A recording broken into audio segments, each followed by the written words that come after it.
Hello guys, I am Atharva Ramesh Sankar, an undergraduate studying at KK Polytechnic in Nasik. Today I am going to discuss equation of motion by graphical method, which is a topic of chapter motion, class 9th science. So let's get started. Introduction to equation of motion. In this video, we will learn how we can relate quantities like velocity, time, acceleration and displacement provided the acceleration remains constant. So हम इस video में acceleration, velocity, time, displacement in चारों को relate करने वाले हैं और उसी रिलेशन को हम तीन लॉ के इसमें फॉर्मुलेट करते हैं उस रिलेशन को, जो कि हम ये भी कहते हैं, उसे हम इक्वेशन ऑफ मोशन भी कहते हैं। तीन इक्वेशंस है और उन सभी इक्वेशंस में एक्सेलरेशन कांस्टेंट है, ये प्रोवाइड किया, ये गिवन है हमको। These relations are collectively known as the equation of motion. There are three equations of motion. There are three ways to derive the equation of motion, and here we are going to derive with the help of a graph.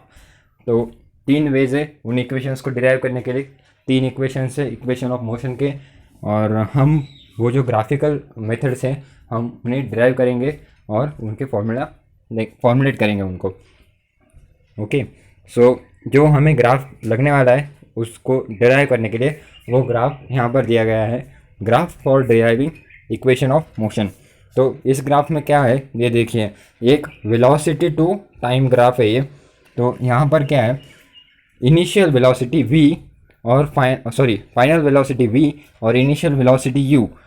तो ये दोनों हमें velocity y axis पर हमने plot कर दिए, और time कितने टाइम के लिए वो मोशन में है तो उतना हमने प्लॉट कर दिया, और उससे हमें एक रेक्टेंगुलर ब्लॉक मिल रहा है जिसमें एक हम अगर स्ट्रेट लाइन करेंगे तो वो यूनिफॉर्म मोशन होगा, और उस एंगल को हम थीटा से डिनोट करेंगे। तो ये ग्राफिकली हम एक्सप्रेस कर रहे हैं उसे। तो इस ग्राफ से हम तीन लॉज फॉर्मुलेट कर सकते हैं, जो कि इक्वेशन ऑफ मोशन के नाम से भी जाने जाते हैं, और वो तीन लॉज होते हैं। तो चलिए फर्स्ट इक्वेशन की तरफ चलते हैं। First equation of motion relates velocity, time and acceleration. पहला इक्वेशन किससे रिलेट कर रहा है, वेलोसिटी, टाइम और एक्सेलरेशन से। हालांकि इक्वेशन ऑफ मोशन ये पूरा हम वेलोसिटी, टाइम, एक्सेलरेशन और डिस्प्लेसमेंट इन चारों क्वांटिटीज़ को रिलेट कर रहे हैं जब एक्सेलरेशन कांस्टेंट होता है। लेकिन फर्स्ट इक्वेशन में हम क्या तीन ही चीज़ें रिलेट कर रहे हैं, वेलोसिटी, टाइम और एक्सेलरेशन। तो यहाँ पर आप देख सकते हैं now in triangle U X Y. तो यहाँ पर ट्राइंगल यू एक्स वाई, ये जो ट्राइंगल है यू एक्स वाई, तो इस ट्राइंगल को हम देख रहे हैं यहाँ पर tan फाई, यानी कि जो यहाँ पर tan थीटा, यहाँ पर जो थीटा एंगल है, तो यहाँ पर tan से क्या होगा, tan थीटा का फॉर्मूला क्या है, अपोजिट अपॉन एडजेसेंट। तो अपोजिट साइड यानी कि थीटा की X Y upon U Y. तो ये देखिए X Y upon U Y tan theta. तो एक्स वाई क्या है हमारा v minus U, final velocity minus initial velocity, और यू वाई जो है हमारा टोटल टाइम है। तो उससे हमें we also know that tan phi is nothing but the slope, and slope of vt graph represents acceleration।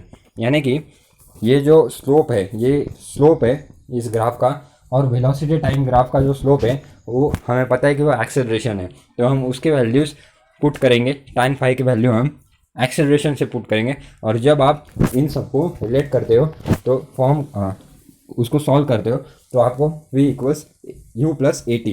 तो ये पहला इक्वेशन आपको मिलता है। बहुत ही सिंपल इक्वेशन। यहाँ पर v से फाइनल वेलोसिटी डिनोट हो रहा है, u से इनिशियल वेलोसिटी डिनोट हो रहा है, a से यहाँ पर एक्सेलरेशन, और t से यहाँ पर टाइम इन मोशन ये यहाँ पर डिनोट हो रहा है। और ये अब हम इक्वेशन 1 के नाम से भी ऐसे ये कर रहे हैं। First equation of motion v equals u plus A T. Second equation, तो सेकेंड इक्वेशन किससे रिलेट कर रहा है, फर्स्ट इक्वेशन वेलोसिटी, एक्सेलरेशन और टाइम को रिलेट कर रहा था, लेकिन अब जो सेकेंड इक्वेशन है वो चारों क्वांटिटीज़ को रिलेट कर रहा है, डिस्प्लेसमेंट, वेलोसिटी, टाइम और एक्सेलरेशन। तो area under graph we T graph represents the displacement of the body, यानी कि एरिया अंडर ग्राफ, ये जो यहाँ पर जो स्क्वायर दिख रहा है ये आपको डी यानी कि एस यानी कि डिस्प्लेसमेंट, ये आप रिलेट कर रहे हैं। तो displacement equals to area of trapezium O U X T. So displacement equals to area of trapezium OUXT. OUXT ये है हमारा डिस्प्लेसमेंट, ये यहाँ पर OUXT। तो ये ट्रपेजियम है।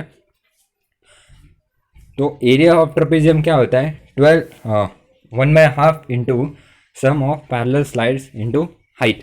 तो यहाँ पर 1/2 into half into sum of parallel sides, मतलब क्या? V प्लस यू, ठीक है, sum of parallel sides V plus U into T. अभी इंटू टी क्यों किया? क्या भी वो हाइट है, तो हाइट में तो ये वाला यहाँ पर हाइट इंटू टी हो जाएगा यहाँ पर, और तो वो हमें S equals half into V plus U into T. तो ये यहाँ पर इक्वेशन नंबर 2 यहाँ पर हमने दे दिया इसे। और जब हम वैल्यू सब्स्टिट्यूट कर रहे हैं in term, we can substitute P in terms of others and get final equation. तो हम जब इसमें V की वैल्यूज़ वगैरह सब कुछ सब्स्टिट्यूट करते हैं इस सेकेंड इक्वेशन में, तो हमें नया इक्वेशन मिलता है जो कि S equals to U T plus half AT square. तो यहाँ पर वही रिप्रेजेंट हो रहा है, S इक्वल्स डिस्प्लेसमेंट है, U यानी कि इनिशियल वेलोसिटी है, टाइम टेकन T, और A जो है वो हमारा एक्सेलरेशन है। Okay, so let's get to the third equation now. The third equation of motion relates velocity, displacement and acceleration. यहाँ पर जो थर्ड इक्वेशन जो है वो वेलोसिटी, एक्सेलरेशन और डिस्प्लेसमेंट इन 3 वैल्यूज़ को रिलेट कर रहा है।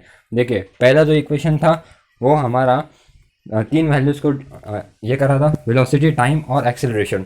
दूसरा इक्वेशन है वो चारों क्वांटिटीज़ को रिलेट कर रहा था, डिस्प्लेसमेंट, वेलोसिटी, एक्सेलरेशन और टाइम। लेकिन जो तीसरा इक्वेशन है तो वो 3 ही वैल्यूज़ को एक बार फिर से रिलेट कर रहा है, वेलोसिटी, डिस्प्लेसमेंट और acceleration. So using same equation, यानी कि जो दूसरा जो इक्वेशन हमने यहाँ पर फॉर्मुलेट किया था, तो उसे ही हम यहाँ पर कंटिन्यू करेंगे। S equals half into V plus U into T. तो using equation 1 we replace T we get, यानी कि जो पहला इक्वेशन यहाँ पर जो बना था V equals you plus A T, तो इसे हम यहाँ पर सब्स्टिट्यूट कर रहे हैं V के वैल्यू में। तो जब आप यहाँ पर सब्स्टिट्यूट कर रहे हैं T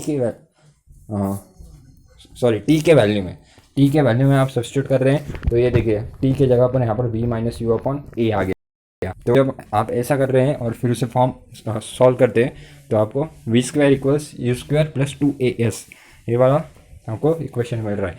अभी एक बार फिर से देखिए, V यानी क्या है? आपका फाइनल वेलोसिटी, U यानी क्या है? इनिशियल वेलोसिटी, A यानी एक्सेलरेशन और S यानी आपका डिस्प्लेसमेंट। तो यहाँ पर वेलोसिटी, डिस्प्लेसमेंट और एक्सेलरेशन इन 3 क्वांटिटीज़ को आप रिलेट कर रहे हैं। तो इसमें जब भी आपको न्यूमेरिकल्स पूछे जाएंगे तो आपको ये याद रखना है कि आपको कौन सी वैल्यू फाइंड आउट करनी है और कौन सा इक्वेशन आपको क्या रिलेट कर रहा है, कौन सा इक्वेशन क्या रिलेट कर रहा है, ये सबसे इंपॉर्टेंट है आपको याद रखने के लिए। बहुत सारे न्यूमेरिकल्स में जो बड़े होते हैं उनमें दो इक्वेशंस भी आप यूज़ करते हुए एक्सेलरेशन फाइंड आउट करने के लिए या फिर इनिशियल या फाइनल वेलोसिटीज फाइंड आउट करने के लिए। बहुत ही कम बार पूछा जाता है, वो है डिस्प्लेसमेंट और time.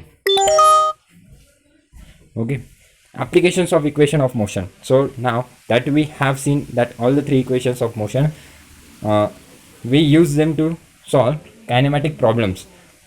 We have just solved what all are given and then choose the appropriate equation and solve for the required parameter. यानी कि अभी भी मैंने आपको एक्सप्लेन कर दिया वही कि आपको देखना है कि कौन सी वैल्यू आपको फाइंड आउट करनी है और उस वजह से आपको इक्वेशंस यूज़ करने हैं। The equation of motion is also used in the calculation of optical properties. जिनमें जो ऑप्टिकल प्रॉपर्टीज़ होते हैं उसमें भी इक्वेशन ऑफ मोशंस यूज़ होते हैं वो कैलकुलेट करने के लिए। Okay, so thank you guys, I think you have got your concepts real nice. If you have any doubts feel free to visit intellify.in. You can post your questions on Q&A forums out there on Intellify and clear your doubts regarding the topics, or you can just rewatch this video so that you can clear your doubts. Thank you.